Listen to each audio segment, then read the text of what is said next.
அருட்பெரும் ஜோதி அருட்பெரும் ஜோதி தனிப்பெரும் கருணை அருட்பெரும் ஜோதி அருட்பெரும் ஜோதி அருட்பெரும் ஜோதி தனிப்பெரும் கருணை அருட்பெரும் ஜோதி. அன்பும் மெய்யுணர்வும் எங்கும் நிலைக்கட்டும். இந்த தீபாவளி திருநாளிலே எல்லா மக்களும், எல்லா சகோதர சகோதரிகளும், எல்லா குழந்தைகளும் அன்புடன் தீபாவளியை சிறப்பாக நடத்தி மகிழ வேண்டும். இந்நாளிலே இந்த பிறவி பயனை நம்மை அடைவதற்கு வாசியோகம் என்ற ஒரு கலையை நான் உங்களுக்கு சொல்லியிருக்கிறேன்.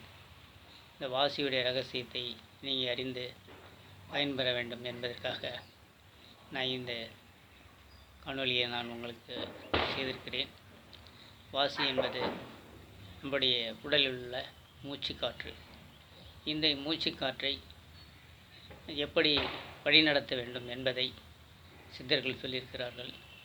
அதுதான் உடம்பு 8ஆகவும் உயிர் 2ஆகவும், இந்த உயிரையும் உடலையும் ஒன்று சேர்ப்பதே வாசியோகம்.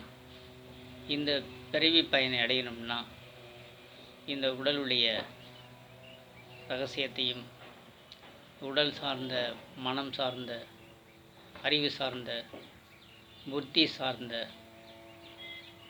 எல்லாம் நம் தெளிதல் வேண்டும். தெளிதலை விட உணர்தல் வேண்டும். உணர்வதே ஞானம், உணர்வதே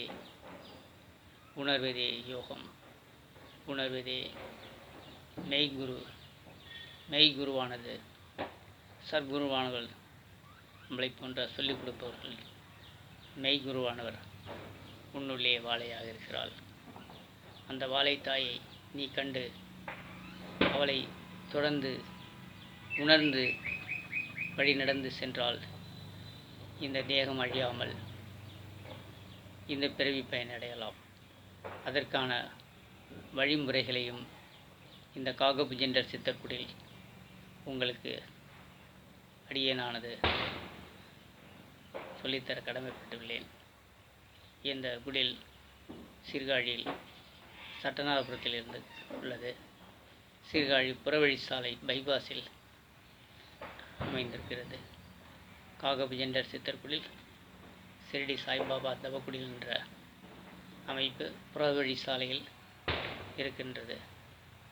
என்னுடைய செல் நம்பரை தொடர்பு கொண்டு விருப்பம் உள்ளவர்கள் என்னை அணுகவும், உங்களுக்கு தெளிவான வாசியோகத்தையும் ஞான தெளிவையும்